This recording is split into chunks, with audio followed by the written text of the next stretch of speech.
If you want to play two characters at once in a fighting game, you generally need to play a tag team fighting game, or at least one that utilizes assist characters. However, what about those characters who break the rules of 1v1 and bring a buddy to the fight?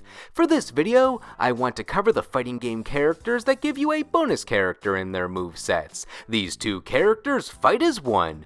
They can either be duos who always feature both characters on the screen at once, or the second character can regularly be summoned by the point character. I'll only exclude duo characters from games where every character is a duo, like the JoJo's fighting games or Persona 4 Arena, and I'll exclude fighters that utilize puppets as their second character, mostly just because I have a list on puppet characters already and I want to avoid crossover. Also, one duo per series of origin. Now, let's replicate the top 10 duo characters in fighting games. Number 10, Ortiz and Dex-Starr in Injustice 2. Injustice is the DC Comics fighting game series, and in these games, all characters have a special move called a trait. Some give the fighter a buff, others have defensive uses, you might even get some new attacks from it. They vary. For the traits that give you new moves, sometimes it's in the form of additional characters, like Harley's Hyenas or Zod's Phantom, but the bonus character that feels the most connected with their main fighter was Dex-Starr the cat with Ortiz. Dex-Starr is even posing with him in the official character portrait for Ortiz. I don't see anyone else's partners doing that. Where are your hyenas, Harley? Also, Ortiz pets the cat if you end a winning round with Dex-Starr still active. That is unexpectedly cute. Ortiz is a very capable fighter alone though. Being a Red Lantern, his ring powers his rage by turning it into red energy attacks and red light vomit. Red Lanterns are all about the vomit, but when he's not spitting up, he's all about fierce attacks towards the opponent that tend to end with him punching them while charging forward. I didn't fight against Ortiz that often, but whenever I did, that special move of several punches is burned into my memory. He also has a blood tornado, which are two things that sound very cool when combined. But enough about him alone. When your trait meter is full, you can summon Dex-Starr, and he floats next to Ortiz until that meter is depleted after a set period of time. During this time, he has three main functions. For zoning, he can fire hairballs of rage. For defense against zoning, he has a shield for Ortiz. And for combo extension, he takes a page out of his owner's book and does a little flying cat charge at the opponent. And then he vomits red. Gross, but still something Ortiz would do. Then, after the timer runs out, just wait for it to refresh and you'll have your alien cat tag team back again. You would think a scary rock alien having a pet cat would be some sort of gag, but they played seriously very well. In the story, they both lost loved ones. For Ortiz, his wife and children, and for Dex-Starr, his owner. So the Red Lantern Corps found Ortiz to turn his rage at the situation into power, and he found Dex-Starr on a trip to Earth and granted him a ring to do the same. They ended up being a sweet found family. You won't learn any of this from the game's story though. Ortiz just has one scene where he ambushes Hal Jordan the Green Lantern, tries to convert him to becoming a Red Lantern, and then leaves because his cameo has been fulfilled to put him on the base roster. Still, he doesn't need to be a big part of the story to be an interesting fighter. He punches his way to victory, Dex-Starr claws his way to success, and he appreciates his kitty companion like any good pet owner should.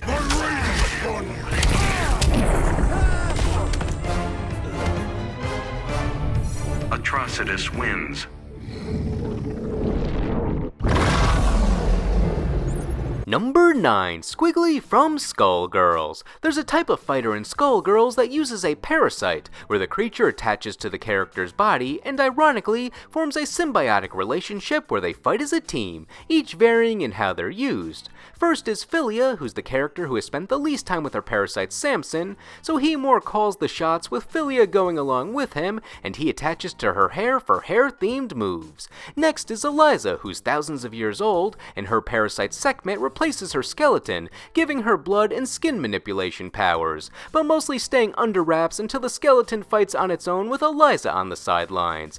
But the best middle ground of the parasite users, making them the best rep for the series as a duo to me, is Squiggly, with her parasite Leviathan. She's been with him long enough where they formed a bond better than Philia and Samson, but he's always sticking out of her various wounds to make sure they work in tandem with each other, rather than Eliza, whose parasite fights without her and vice versa. Though Leviathan Leviathan is still clearly the strategist. He belonged to Squiggly's father, but when his family was targeted by the Mafia and killed, he passed Leviathan to his daughter to protect her from the Skull Girl. When the new Skull Girl Marie revives a bunch of corpses years later, Squiggly is revived as a zombie, and Leviathan protects her mind from being controlled, and they eventually figure out their mission to destroy the Skull Heart and Skull Girl. Squiggly provides the mobility of their team, and Leviathan the powers. She's kinda slow, but she has good range with the parasite being serpent-inspired. She can cover her jumps and dashes by throwing out a Leviathan attack, along with having a dive kick option where she guides and he stabs.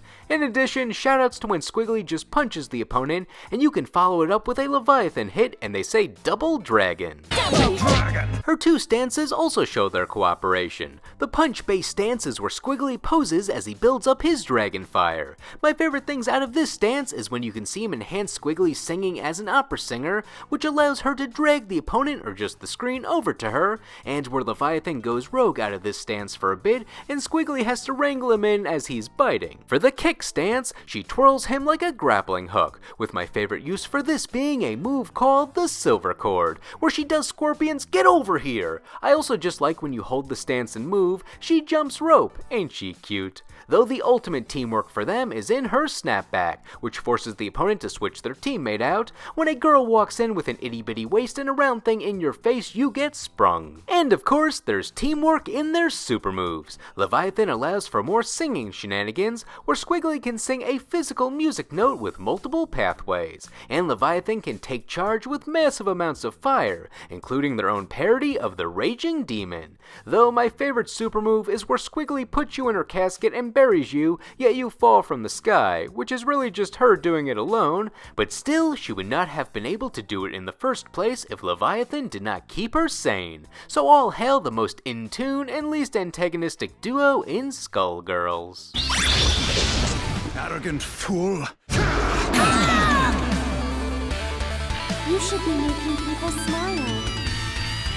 Player 1 wins. Number 8, Zwei from Soul Calibur. Soul Calibur 5 recycled a lot of old movesets for new characters, with them being the successors of characters from previous games. But where this edition shined was with its completely new fighting styles. The two main new fighting styles utilized a partner in some way. Viola, a fortune teller, has her crystal ball, which acted as a puppet character covered on said list, and the subject of this entry, Zwei, came paired with a wolf spirit named Ein. Zwei consistently summons Ein following his normal slashes. With this extension, Ein is good at popping up the opponent or leaving them in a stun state, giving Zwei another chance to swing his sword, and we continue the process until the opponent is out of reach, and then they can get a mix-up to start it all over again. Zwei himself has short range on his weapons and kicks, so Ein covers that distance for at least mid-range, and to play a guessing game, Zwei can delay calling Ein out, so if you have an opponent that's on the move or blocking,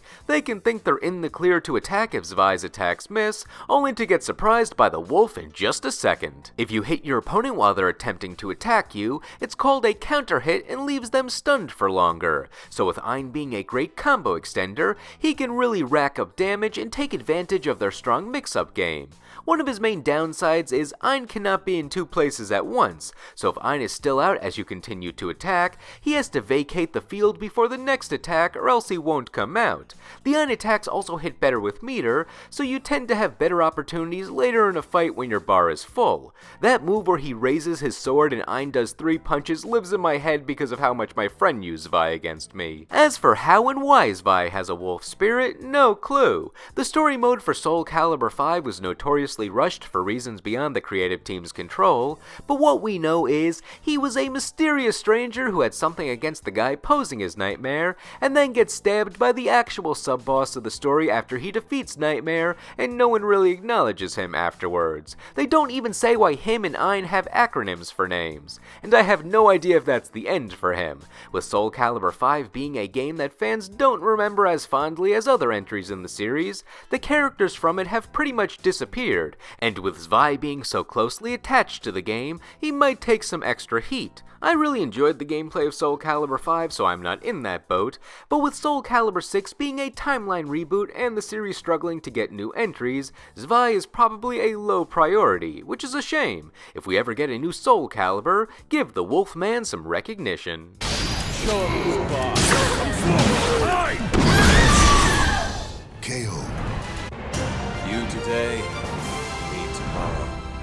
Number 7, Galford and Poppy from Samurai Showdown. A gimmick of some staple characters in Samurai Showdown is they have animal companions that join them for the match, usually as an assist, but sometimes just as a mascot on the field.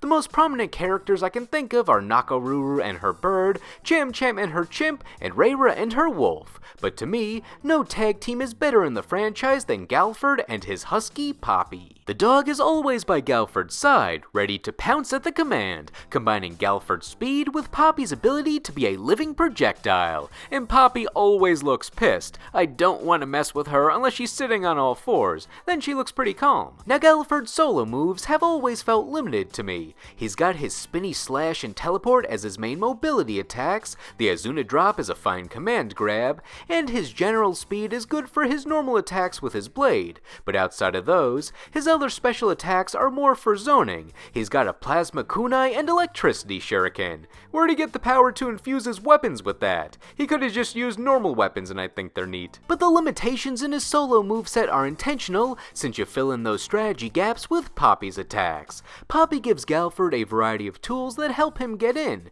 Poppy can torpedo at the opponent as a basic projectile, do Galford spin to show their bond, form a shadow clone, or just run forward and bite, with this attack being called Machine Gun Dog. Best name. That's his best combo starter, since Poppy latches onto the opponent while biting, holding them in place so Galford can get a clean hit in.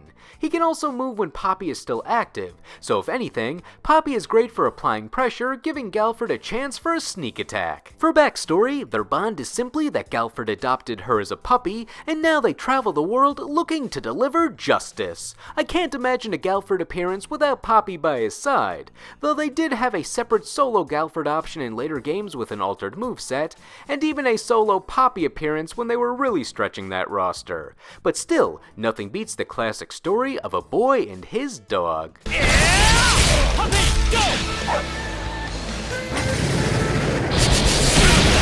is our justice!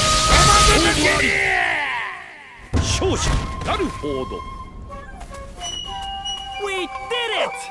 Number 6, Echo from Arcana Heart. Points for creativity on this one. Echo is a child with the ability to bring her drawings to life, so her main companion is her drawing Kazu, who is tall and does all the main fighting. She's carried by him throughout the match, so Kazu takes all the hits while doing this heavy lifting. This is Harold and the Purple Crayon as a fighting game character. Kazu fights by transforming into stuff from princess fairy tales, such as a horse and carriage, a castle, a prince with a sword, and then he just turns into other things too, like this donut of doom. Kazu even takes a crack at drawing on his own, and throws projectiles or impediments based on what you would see in a child's drawing, like a little house or a swirly sun. As for what Echo does, she's more in a commanding role. You see her pointing for Kazu to charge, and she created him to begin with, so she deserves credit for the win. Plus, she's putting her life on the line by having Kazu carry her throughout the fight. She could have easily been on the sideline, but she wanted front row seats to fighting these people. I also just noticed that she's the one drawing the projectiles and not Kazu when he takes out the sketch pad, so there you go, that's her active contribution during the fight. And I'm constantly amazed how Kazu transforms his body to keep the same amount of mass, like when he turns his body into this gremlin sort of creature to expand the reach on his tongue by shrinking himself. Though he doesn't always need to do that, since he has a form where he just goes full on kaiju and can stomp on the opponent. How much of this is the drawing and how much of this is just Echo's imagination? Her backstory is vague, saying she has crazy powers to bring drawings to life, but that's all I got from it. Though I'm fine with it not being detailed. The concept of a fighting drawing that looks nothing like a real person was enough to grab my attention. Mega Mario!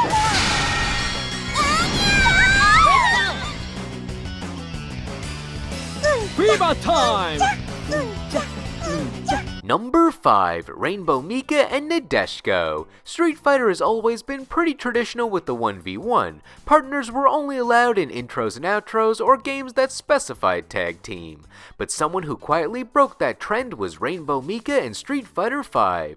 Even before that game, she was breaking reality by summoning a whole-ass wrestling ring to jump off of in Street Fighter Alpha 3. When you select Mika in Street Fighter V, you also get a tag partner named Nadeshiko. You can bring her in using your secondary meter when it's full, called V-Trigger, and Mika will call in Nadeshiko for a tag team hit.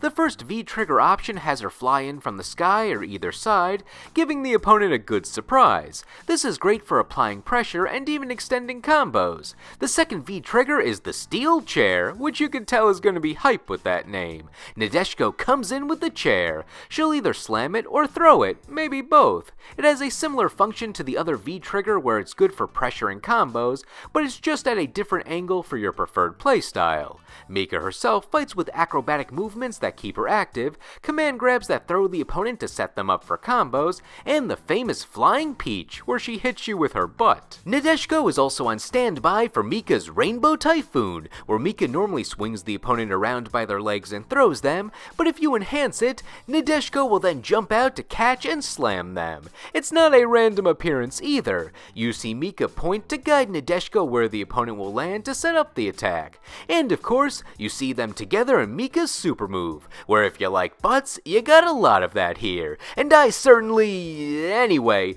Nadeshiko's presence is indicated from the start of the match since she's in Mika's intro, along with giving her a good pat on the back for winning. Though I wish Nadeshiko was in the Street Fighter V story mode. It feels like she should have at least been present there since she is so active everywhere else for Mika in this game. She does appear in Mika's arcade mode ending at least, where we see that they're gonna face each other in a tag team match, with their partners being Zangief and Mike Hagar. Oh, that is such a tease. You know people want to see that, Capcom. I like how Nadeshiko was in Mika's lore from the start, showing up in supplementary art during Mika's premiere in the Alpha series. Street Fighter V simply made her more than a backstory footnote, so my only hope for the future if Mika ever returns, besides that tag match, is Nadeshiko is even more active in Mika's tag team.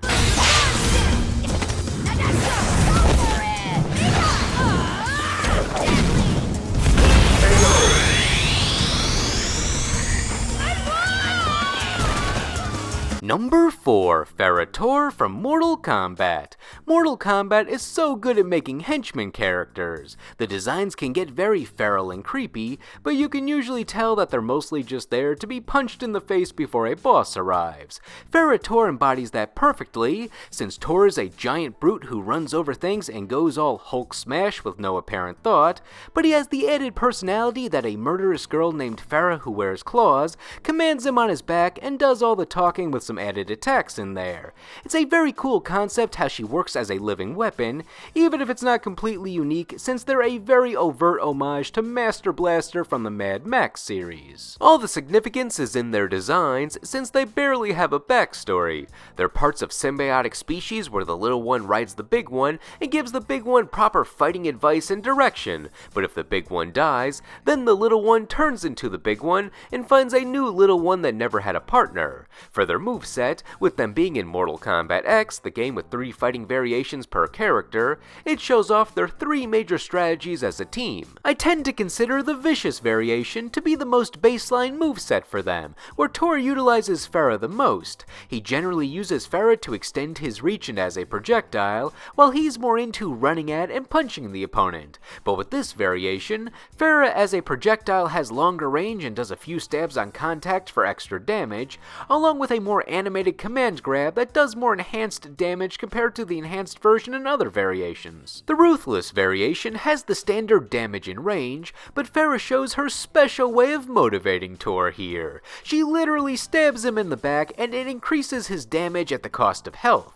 You can stack it 3 times if you can afford the self-damage to make him stronger, and besides the buff, you can use it to cancel out of moves for longer combos. The final variation is Lackey, where Farah is not on Tor's back and just runs along the stage with him. This allows Tor to be more reckless since he doesn't have to worry about Farah falling off now. Some of his range, projectiles, and extra hits by Farah are missing, but he exchanges that for looser close-up attacks, more armor on his moves, and speed, which is a nice subversion from how large hulking characters tend to play in fighting games. Look at him roll, he's a regular gymnast now. As creative as I think they are, I've gotten the vibe that they're not popular, both from word of mouth and the duo never being brought back in the following Mortal Kombat games. The closest we got was Farah being brought back as a cameo assist character in Mortal Kombat 1, where she can ride on the player character and give you some of her Mortal Kombat X moves for a limited time. I like how the walking animation treats it as if the player character does not want her there,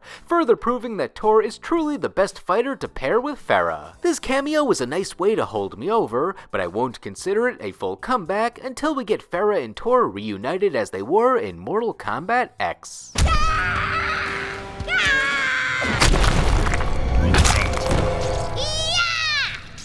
Ferrator wins. Number 3, Hisui and Kohaku from Melty Blood. The maids have always felt iconic to me. Like when I think of Melty Blood, it's always Arquade, or however you pronounce it, Nekoark, the lady that guest appeared in Under Night, and the maids, one of which also has a robot copy of herself. The maids can be played separately from each other as their own characters, but a different character to select is both of them fighting as a team. Hisui, the serious one, is usually a rushdown character with a great projectile game to create impediments or just random items to throw, and Kohaku, the happy-go-lucky one, is all about space control and moving around in an unpredictable fashion, including riding on her broom. However, when they team up, each one of them loses one of their primary tools from their solo versions. Hisui loses her random item toss, and Kohaku loses her low broom glide with a Molotov cocktail, but what they lose in moves, they gain in each other. They both have most of their space control and rushdown moves from their solo movesets, with the missing moves now being their assists when the other maid is leading the fight, essentially adding those attacks to their sisters' movesets. When Hisui is the lead, Kohaku can ride in on her broom or put out her living potted plant as an impediment, along with Hisui being able to water the plant to make it swole and more damaging, and when Kohaku's leading, Hisui can use her varied item toss and come in with the chair, or table. So more space control tools for the both of them, sounds great. And if you like one of the maids better for certain situations, you can swap the lead out at any time. Just put in the command and they high five to tag in. That tag out animation alone made them stick out to me, it's so fun. An element of this does feel like a puppet character playstyle, but it's a bit less complex since the tagged out maid always runs back to where the lead maid is and follows her along on screen, so you can't position them at specific locations before firing off an assist. The tag team aspect also gives the maids a few other perks they don't normally have. If they leave an impediment behind, namely Kohaku's plant, it usually disappears when she's hit, but if she's the assist character, the plant doesn't disappear if Hisui is hit as the lead maid. They can also recover a bit of health when they're tagged out, though that comes with a price since their health is some of the lowest in the game, so the healing is somewhat necessary to make up for it. And finally, these maids are just funny, especially with how deadpan Hisui is and when Kohaku gives you the globe to weigh you down. So this character combo makes it where I don't have to choose which style of humor I want to fight with.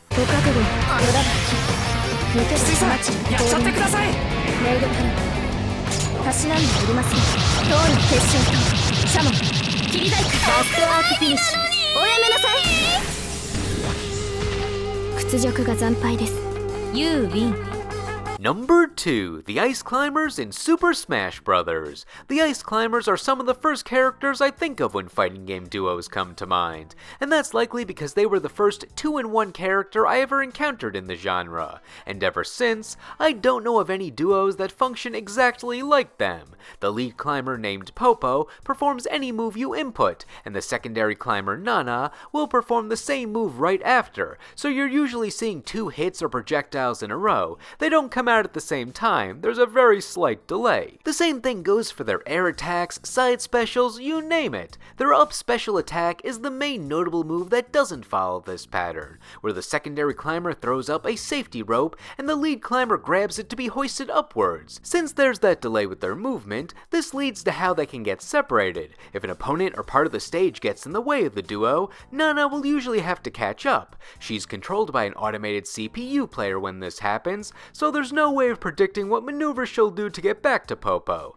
This also means she's vulnerable to getting knocked out. If she's hit with a finishing blow or just can't make it back up on the stage, she's out of the game until Popo is knocked out and respawns. And with just one climber, that means all of your attacks are now cut in half. As you'd expect, you're heavily hindered, and attacks like the up special with the rope just don't work with one climber. Also, as of Smash Bros. Ultimate, you can make Nana the lead climber, but it still won't change that a solo climber loses a lot of its power. As for their origin, they started in a game in the mid-80s called Ice Climber for the NES, and you played as one or both of them in multiplayer to attempt to climb to the top of a mountain by breaking ice blocks and smashing enemies with your hammers. So their Smash Bros. Moveset mostly just involves different hammer swings and using one of the ice enemies as a projectile. Many of their attacks are original to Smash Bros. Since the climbers just had one game with limited animation, so most of these new attacks are just different variations on how to swing a hammer. However, they also got the power to shoot an ice beam at the opponent to freeze them, which kinda felt out of character for them. Even in Smash Bros, they were mostly portrayed as normal humans with hammers and some ice chunks, but for this attack, they're freaking Sub-Zero. It doesn't really matter, but I always found it funny how they have this one superhuman technique, though taking down the enemies in Smash Bros with mostly just hammers should be a sign of superhuman strength on its own. Ice Climber! Win! Honorable mentions mostly just want to cover franchises not on the list. Celica Mercury from BlazBlue. BlazBlue loves its characters that fight with living battle robots that have human souls, so there were 3 to pick from here, but I probably would have given the spot to Celica if BlazBlue got a rep, since her robot Minerva is active at all times and is automated to protect her. I covered her on my healers in fighting games list, but basically, the robot attacks in defense of Celica, and she wanders around cluelessly and heals. Shenko from Darkstalkers. Barely feels like a duo fighting since Shenko does all the fighting, while her sister Mei Ling comes out for a single install super, but the duo status is more apparent in the story. Roger Jr. from Tekken. Tekken doesn't really have any duos that come to mind, but Roger Jr., the kangaroo, sitting in his mom's pouch while she does all the fighting, despite the character being called Roger Jr., is funniest to me. I could have also gone with Kazumi and her tiger if I wanted a more legit Tekken entry. Videl and Dragon Ball Fighters. She provides the muscle, while her partner the Great Saiyaman, constantly emerges to assist her. Noob Saibot from Mortal Kombat. I know Mortal Kombat had a rep on this list already, but it felt wrong not to at least credit Noob Saibot, since the identity of the Shadow Man has always been one of those unexplained Mortal Kombat mysteries. And Lawayne from Grand Blue Fantasy Versus. This is technically 3 guys, but it's in the spirit of how a duo character plays. These guys are so funny, I don't think anyone would have actually minded if they technically broke the rules and made the list. This round's fun! Hey! Player 1, win! For number 1, there wasn't really a duo that stuck out above the rest or had a significant amount of appearances, so I just went with my gut feeling of who was the most entertaining and creative, which is the name of the game here. Number 1, A.B.A. with Paracelsus from Guilty Gear. A.B.A. has always been an intriguing character to me ever since she premiered. She was introduced in Guilty Gear Isuka, but I mostly know her from the Guilty Gear XX Accent Core games, where she was a strange woman with a living weapon. She was a homunculus made in a lab, but when her creator, Dr. Paracelsus, was taken away by the military since they wanted his innovations, she was locked out of that lab. With her determination to open those locks, she gained an obsession with collecting keys. With nothing else to do, she eventually wandered out of her homeland and found a living demon battle axe in some ruins named Flamant Noggle. Since he's a demonic axe, he can take the form of someone's true interests, so with her key obsession, the axe axe resembled a giant key when A.B.A approached. Seeing her as a manipulatable being, he was willing to let her wield him if she could suffice his bloodlust for battle and just blood in general. A.B.A immediately loved him solely because he was a giant talking key and called him her husband, saying that she would find a way to get him an artificial body. She also renamed him Paracelsus after the doctor, and thus the axe was constantly second-guessing if this was actually the best way to get his fighting fix. But now we have motivation for why they work together. Seems like a convenient and random series of events, but it ended up giving us a very interesting looking duo. Their original moveset is a whole bunch of teamwork. A.B.A is slow to start, dragging Paracelsus because he's heavy, so she has lumbering swings. She can also use the key as a pivot to attack, and cuts through her arm to fire a blood projectile with her homunculus body. She even makes a move out of the key being too heavy for her, where she scrapes him against the ground and avoids attacks briefly. Their main attack is called Bonding, where A.B.A unlocks the key to your heart, or stomach, or wherever. It looks cool. And by doing this, she unlocks her Maroha, or Sacrifice mode. This turns Paracelsus' head into a Baphomet, and now A.B.A is stronger and faster. She can now slash him up and down a few times, and he can breathe fire. A.B.A can also just give Paracelsus blood directly through his mouth to put them in this mode, and revoke the blood if you want to be back in normal mode. However, being in Sacrifice mode is generally the way to go. Only when the timer for it runs out or it drains too much of your health will you need to be in standard mode. Throughout all this, A.B.A seems tormented. She constantly looks like she's in pain or scared. It appears the Demon Key is taking a toll on her. But then in her return in 2024 for Guilty Gear Strive, she got a crazy redesign that really elevated the personality of this duo. After their time together, A.B.A became incredibly paranoid that Paracelsus would leave her, and he realized, maybe I shouldn't have tried to manipulate this woman for infinite bloodlust. I view his face as the "it hurts just a little" meme. By the end of their story, they both realized they were in the wrong for how they used each other, and agreed to meet in the middle to make that odd couple thing work to an extent. And that dysfunction is now apparent in their moveset. The base strategy is still the same with the switching modes and variations of the same attacks, but now the visuals and some of the mechanics are different. The mode she goes into now is called Jealous Rage because she's furious at the idea of Paracelsus finding a new woman. Instead of the demon head, Paracelsus' head is now a black goo with crazy eyes and teeth. A.B.A herself looks angrier here. No longer is she scared, now she's pissed. Also, look at her grab. She kitty claws at you while making a silly face. I've always loved the eye bags, but they really gave her the best facial expressions now. And Paracelsus has some great faces too. You really see him questioning his decisions during each strike by A.B.A in normal mode. There is so much personality oozing from each of them in this game that I can't help but love them despite how sluggishly they move before you enter their special mode. So for being one of the crazier team-ups with dubious teamwork, I dub A.B.A and Paracelsus the top duo in fighting games.